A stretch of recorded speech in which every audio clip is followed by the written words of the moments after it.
sallallahu alayhi wa sallam, il y avait parfois énormément de compagnons. Et cette personne qui vient de l'étranger, qui vient de Riyad, qui ne connaît personne, il ne connaît pas non plus le prophète sallallahu alayhi wa sallam, c'est peut-être avec beaucoup d'humilité et de honte qu'il a questionné le prophète sallallahu alayhi wa sallam. Donc juste les personnes qui étaient proches du prophète sallallahu alayhi wa sallam ont pu entendre en intégralité cette question. Mais notre narrateur, il est possible qu'il était un peu éloigné.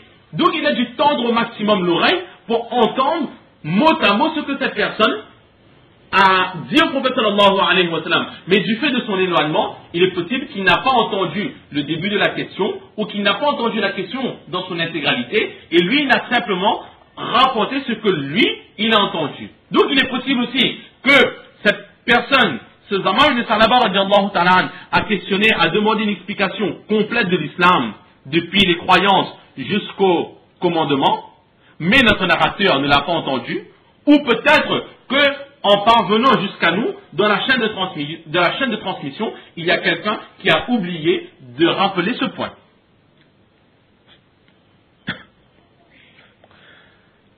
Donc là était sur la question qu'a posée ce compagnon Hazrat Zaman ibn Salama radiallahu ta'ala au prophète sallallahu alayhi wa sallam.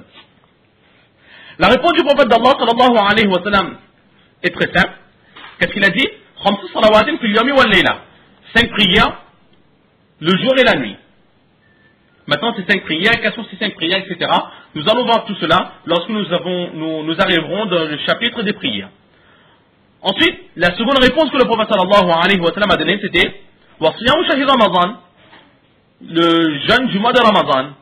Ensuite, la dernière réponse, c'est il a parlé à propos de la zakat, de l'aumône obligatoire. Ensuite, cette personne s'en est allée. Nous voyons que le prophète sallallahu alayhi wa sallam n'a pas parlé du hajj. Là encore une fois, pourquoi est-ce que le prophète sallallahu alayhi wa sallam n'a pas mentionné le hajj comme obligation de l'islam dans sa réponse?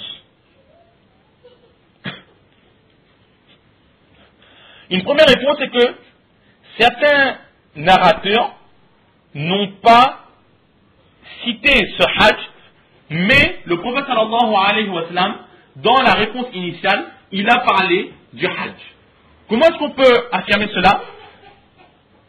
Toujours dans un récit qui se trouve dans le Bukhari Sharif, nous avons ces mots فَأَخْبَرَهُ النَّبِيُّ صَلَى اللَّهُ عَلَيْهِ وَسَلَّمَ بِشَرَائِعِ الْإِسْلَامِ, que le prophète sallallahu alayhi wa sallam lui a enseigné les piliers de l'islam ou les enseignements obligatoires de l'islam. Et dans les piliers de l'islam, il y a aussi le hajj.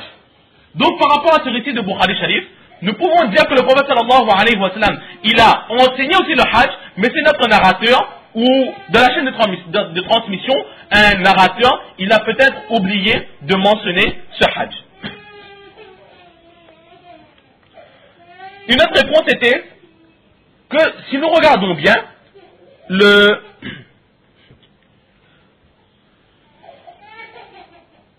dans ce hadith, la personne, Zaman ibn Salaba radiallahu ta'ala anhu, il ne pose pas une question générale pour tous les musulmans, mais il questionne à son propos. Nous regardons la première réponse, c'est خمس صلوات في اليوم والليلة فقال هل علي غيرهن. Le prophète sallallahu alayhi wa sallam dit faire les 5 prières le jour et la nuit. Et ensuite, Zaman ibn Salaba radiallahu ta'ala anhu, qu'est-ce qu'il dit? Ô prophète d'Allah, est-ce qu'à part ces prières, sur moi, Allah subhanahu wa ta'ala, il a exigé d'autres prières? Nous voyons qu'il pose des questions à son propos.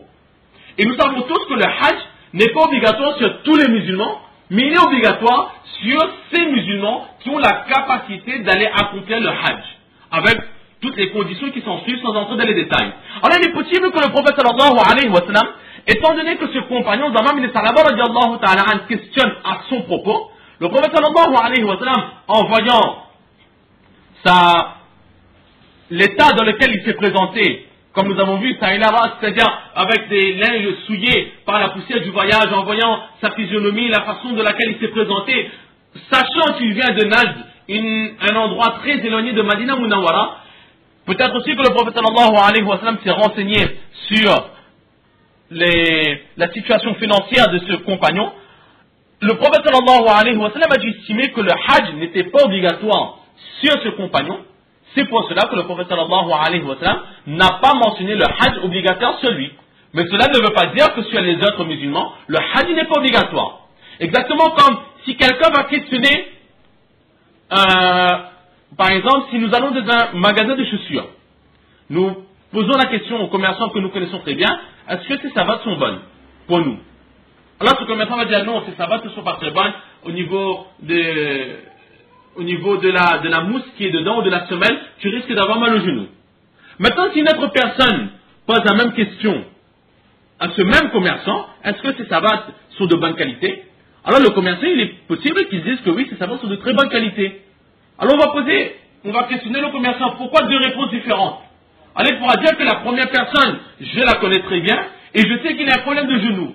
Donc, je peux affirmer qu'en mettant ses savates dans son pied, en marchant avec ses savates, il risque d'avoir mal au genou. Mais l'autre personne, c'est une personne normale. Je ne la connais ni en noir ni en blanc, mais apparemment, de sa façon de marcher, on ne peut distinguer aucune maladie visible du genou.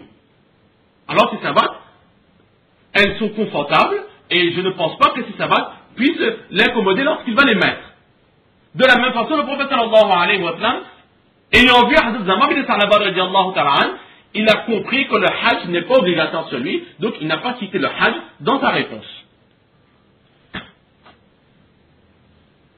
Donc il a été la réponse à la question pourquoi est-ce que le prophète sallallahu alayhi wa sallam n'a pas cité le hajj dans ce hadith.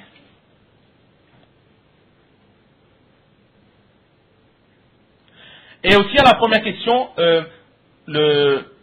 lorsqu'on فَإِذَا هُوَ يَسْأَلُ عَنِ الْإِسْلَامِ, que le Zamam bin Salaba radiallahu ta'ala questionna le prophète sallallahu alayhi wa sallam sur l'islam.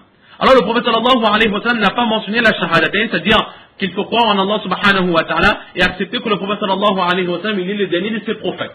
Nous avions vu quelques réponses il y a quelques instants. Une autre réponse que nous avons oublié de citer, c'était que peut-être que Hazrat Talha ibn Ubaydillah radiallahu ta'ala an, il a entendu cette réponse. Il est possible que le prophète sallallahu alayhi wa sallam, il a parlé aussi de ce shahadatain, croire en Allah, et que le prophète sallallahu alayhi wa sallam, il est le dernier des prophètes. Il est aussi possible que le prophète sallallahu alayhi wa sallam ait mentionné cela, mais Hazrat Talha radiallahu ta'ala an, il n'a volontairement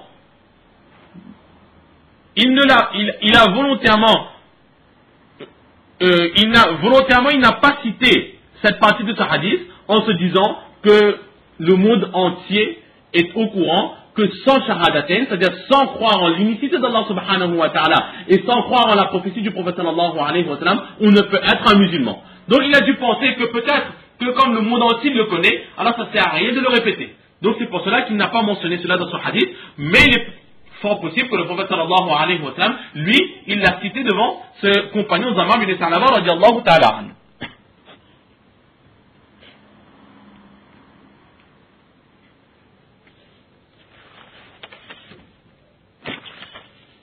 Voilà, donc, au sujet de ce hadith, plus ou moins, nous avons terminé l'explication, vu que on peut approfondir un peu plus cette explication, mais beaucoup d'explications qui peuvent être données au sujet de ce hadith ont déjà été expliquées précédemment, surtout de le hadith de Hazrat Abu Huraira radiallahu ta'ala an, où ce bédouin questionna le prophète sallallahu alayhi wa sallam sur l'islam. Au début du Coran, nous avons dit que ce bédouin questionnait le prophète sallallahu alayhi wa sallam, il dit au prophète d'Allah, enseigne-moi une action, que par cette action j'entre directement dans le paradis. Donc le hadith numéro 13 de celui du Mishkatul Masabih. Donc si quelqu'un veut avoir un approfondissement sur l'explication de ce hadith rapporté par Hazrat Talha radiallahu ta'ala an, les explications sont très proches de ce hadith de Hazrat Abu Huraira radiallahu ta'ala an. C'est donc pour cela que sur l'explication de ce hadith, nous allons nous arrêter ici. Aujourd'hui, ce que nous allons faire, c'est à présent quelque chose de nouveau pour nous. C'est, à partir de ce hadith, il y a certains maslas qui peuvent être compris. Et c'est ce que maintenant nous allons voir, c'est la première fois que nous allons faire cela ensemble, c'est à partir de certaines phrases, à partir de certains enseignements du prophète sallallahu alayhi wa sallam, nous allons voir comment tirer, entre guillemets, un masla des hadiths.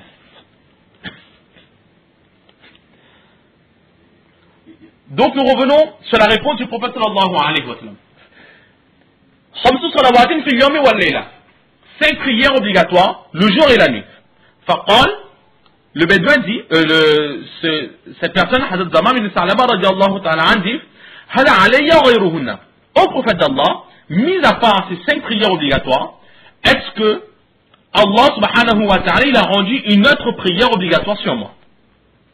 Le prophète sallallahu alayhi wa sallam, qu'est-ce qu'il dit? Non. Sauf si tu fais des prières facultatives. Nous allons nous attarder sur cette réponse et nous allons voir comment, juste par cette phrase, cette question, cette réponse, nous pouvons tirer quelques maslas.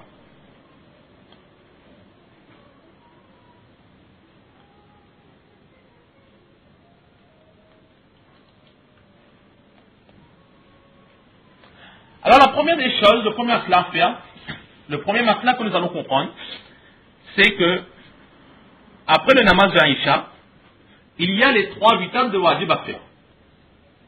Les trois vitales. Nous qui suivons l'enseignement de l'imam Abu Hanifa rahmatullah alayhi, dans notre croyance, dans notre confession, ces 3 vitales sont wajib. Comme on dit en termes français, presque obligatoire. Mais en fait, quelque chose ne peut pas être presque obligatoire. Ou bien c'est obligatoire, ou ce n'est pas obligatoire. Donc, wajib, ce qui est wajib est obligatoire.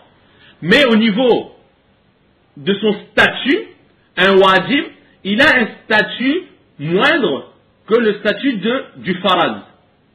Mais cela ne veut pas dire que le wajib n'est pas obligatoire. Quelque chose, ou bien c'est obligatoire, ou bien c'est pas obligatoire. Ça peut pas être entre les deux presque obligatoire. Si c'est presque obligatoire, c'est que ce n'est pas obligatoire. Et quelque chose qui n'est pas obligatoire, on ne doit pas forcer autrui à le mettre en pratique.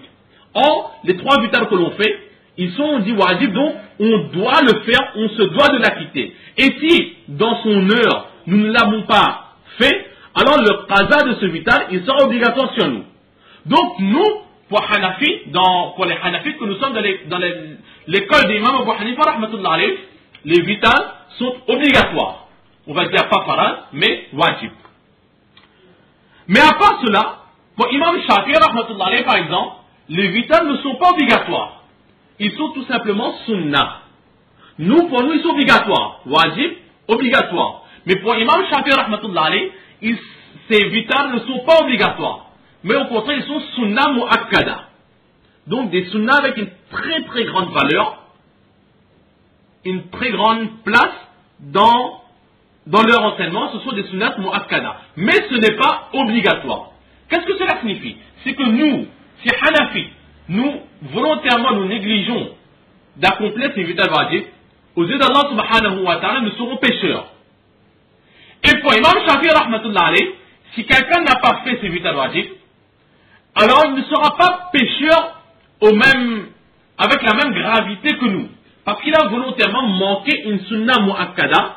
Donc si volontairement, continuellement il le fait, il sera pécheur car il sera considéré comme quelqu'un qui néglige, qui délaisse, qui dénigre la sunna du prophète sallallahu alayhi wa sallam.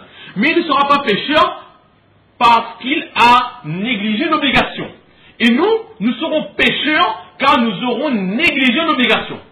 Donc là nous voyons une très grande différence entre ces deux enseignements. Avant de continuer, une petite parenthèse.